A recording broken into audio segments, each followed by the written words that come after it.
Jahazpur block के team प्रभारी doctor Harish Yadav ने बताया कि सूरजकीर पुत्र मस्तराम के निवासी बालापुरा के दिल में छेद होने की गंभीर बीमारी थी। जब हमने जीरा आंगनवाड़ी केंद्र के बच्चों का स्वास्थ्य परीक्षण किया तब जांच के दौरान मुझे उसकी बीमारी का पता चला। घर वालों को बीमारी के बारे में बताया तो घर वालों ने कहा कि उनको इस बीमारी के बारे में पता है। उन्होंने पहले निजी चिकित्सालय में दिखाया था, लेकिन वहां पर उनसे ऑपरेशन के 5 लाख रुपए मांगे। आर्थिक स्थिति कमजोर होने की वजह से वो बच्चे का इलाज नहीं करवा पाए। उसके बाद बच्चे को आरबीएसके के तहत सत्य साईं अस्पताल अहमदाबाद भेजा गया, जहां बच्चे का निःशुल्क ऑपरेशन हुआ। ऑपरेशन के बाद बच्चा बिल्कुल स्वस्थ है। बच्चे के घर वालों ने डॉक्टर हरीश यादव और उनकी टीम के फार्मासिस्ट दीपेश मीना, एएनएम हेमलता लोहार और Bhilwara RCHO doctor CP Goswami तथा डीआईसी प्रबंधक सुनील शर्मा का धन्यवाद किया। उनकी वजह से उनके बच्चे को नई जिंदगी मिली। जो है उन्होंने पैसे बताए, लगभग 5-1 लाख रुपए का वो खर्चा है।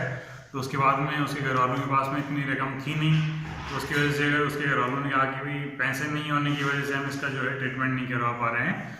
तो उसके बाद में हमने इसका रेफरल कार्ड जारी किया। रेफरल कार्ड जारी करने के बाद में आरबीएसके के तहत इसका अहमदाबाद के सत्य साईं हॉस्पिटल के अंदर निःशुल्क इसकी हार्ट सर्जरी हुई।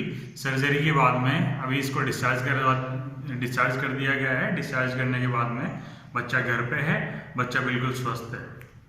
क्षेत्र भर में पंचायती राज चुनावों को लेकर सरगर्मी तेजी पर है। चुनावों में अपनी भूमिका दिखाने के लिए भाजपा के प्रत्याशियों ने नामांकन दाखिल करना शुरू कर दिया है, जबकि कांग्रेस के प्रत्याशियों की फिलहाल शुरुआत नहीं हुई है। सहायक रिटर्निंग अधिकारी महिपाल सिंह ने बताया कि शुक्रवार को मेजा पंचायत समिति सदस्य क्षेत्र वार्ड नंबर 16 से माया देवी व गंगा देवी ने, केरिया वार्ड नंबर 1 से बंशीलाल माली, वार्ड नंबर 11 बागौर से रतनलाल रेगर तथा निर्दलीय प्रत्याशी वार्ड नंबर 4 से दाखिल किया गया है। वहीं कांग्रेस की तरफ से एक भी प्रत्याशी ने फिलहाल नामांकन दाखिल नहीं कराया है।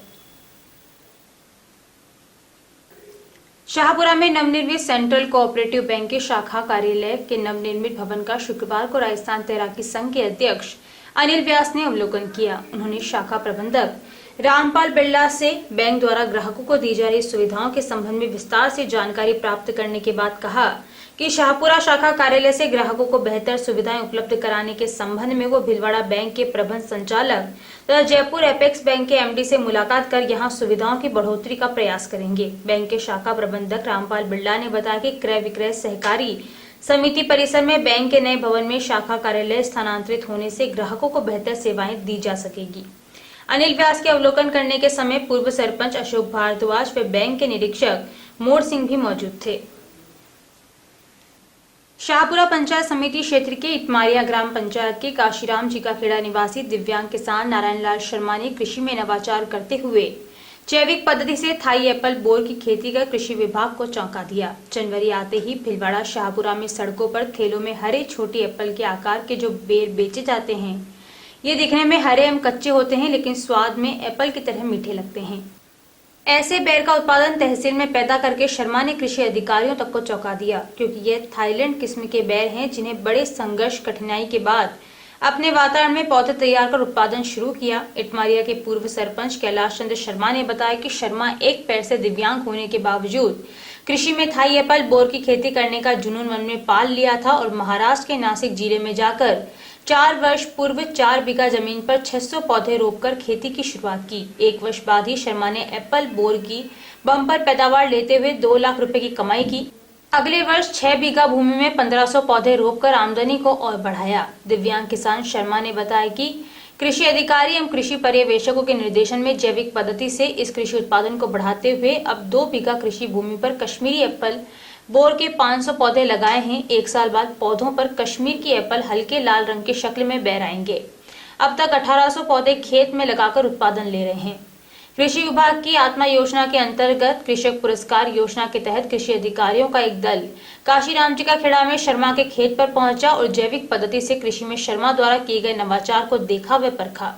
इस मौके पर दल निरीक्षक सहायक कृषि अधिकारी रजाक मोहम्मद व एबीटीटी कंपीनर प्रवीण कुमार जावलिया, कृषि पर्यवेक्षक शिवराज जाट, पूर्व सरपंच कैलाश पांडे, सुरेश सेन, शंकर फामडा आदि ग्रामीण काश्तकार मौजूद थे। कृषि में नवाचार करने वाले प्रगतिशील किसानों को प्रोत्साहित करने के लिए सरकार आत्मा योजना चला रही है। योजना अंतर्गत शर्मा के बगीचे का कृषि निरीक्षक दल ने भौतिक सत्यापन कर सर्वे रिपोर्ट तैयार की गई। विभागीय रिपोर्ट के आधार पर सरकार ऐसे प्रगतिशील किसानों को नियमानुसार पुरस्कृत करेगी।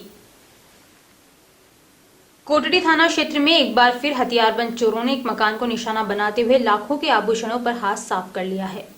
कोटड़ी क्षेत्र में बढ़ती चोरी की वारदातों से आमजन भयभीत है, वहीं पुलिस का खौफ नजर नहीं आ रहा है। बीती रात क्षेत्र के बिरमियास गांव निवासी फेरूलाल जाट के घर में चोरों ने प्रवेश कर आभूषण चुरा लिए। रामधन जाट ने बताया कि बीती रात अज्ञात चोरों ने मकान में खिड़की तोड़कर प्रवेश किया।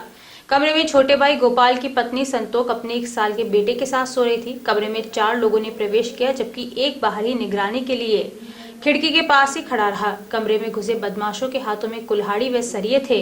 संतोष की नींद खुली तो बदमाशों ने कहा कि किसी को आवाज लगाई तो बच्चे को मार देंगे। इतना कहकर बदमाश भाग गए, जिसके बाद उसने घटना की जानकारी ससुर भेरूलाल व जेठ रामधन को दी। उन्होंने कमरे में आकर देखा तो कमरे में रखे चांदी के कड़े, सोने की झुमरियां, मंगलसूत्र, बिछिया आदि चुरा ले गए। घटना के बाद ग्रामीणों ने चोरों की तलाशी की, पर वे भाग छूटे, जिसकी सूचना कोटड़ी पुलिस को दी। पुलिस ने घटना का मौका मुआयना किया है। आसीन उपखंड क्षेत्र में कार्तिक मास के चलते पुजारी गोपाल दास वैष्णव ने बताया कि युवक युवतियां एवं महिलाएं प्रातः जल्दी उठकर कार्तिक स्नान कर रही हैं। क्षेत्र के जलाशयों, पनघट योजना, हैंडपंप पर स्नान कर महिलाएं गीत गाती हुई चारभुजा नाथ मंदिर, लक्ष्मी नारायण मंदिर, राधा कृष्ण मंदिर पहुंचकर पूजा अर्चना करती हैं और व्रत शाम को खोलती हैं। यह कार्तिक मास का कार्यक्रम पूरे मास कार्तिक पूर्णिमा तक चलता है और अंतिम स्नान पुष्कर में किया जाता है। समाज सेवी डॉक्टर कृष्णा बाहिती ने कहा कि भावनाओं को अगर संबल देना है तो संकल्प बहुत जरूरी है। भावना छोटी हो या बड़ी, उसे प्रदर्शित करने के लिए संकल्प की जरूरत होती है। बाहिती अपने पति जमुनालाल बाहिती के साथ पूर्व में लिए गए संकल्प के तहत उनकी स्मृति में शुक्रवार सुबह नौगांवा की माधव गौशाला में स्थित सांवलिया सेठ मंदिर परिसर में कल्प वृक्ष के जोड़े सहित नीम, कदम, पीपल व बड़ के पौधे रोपते हुए संबोधित कर रही थी। उन्होंने कहा कि पौधारोपण के साथ ही आज हमारा संकल्प व सपना पूरा हुआ। इस मौके पर आरएसएस के प्रचारक सुरेश भाई ने कहा कि स्वर्गवासी लोगों की याद में संकल्प के साथ पौधारोपण व उसका पोषण करना उनकी आत्मा को शांति पहुंचाने व उन्हें मोक्ष दिलाने जैसा है। परम पूज्य माधव गो विज्ञान अनुसंधान संस्थान के पर्यावरण संयोजक सुनील चौधरी ने बताया कि बाहिती दंपति ने पूर्व में गाय को बेटी व बछड़े को पुत्र मानकर उनके पालन पोषण के लिए पूर्व में 40,000 व हाल ही में 10,000 रुपए की आर्थिक सहायता राशि भी सम्मान भेंट की। मानव कल्याण व पर्यावरण की शुद्धता के लिए हुए पौधारोपण कार्यक्रम में पंडित प्रकाश शर्मा, शशि ओझा, आजाद दसावा, अजीत सिंह, यशपाल सिंह आदि मौजूद थे।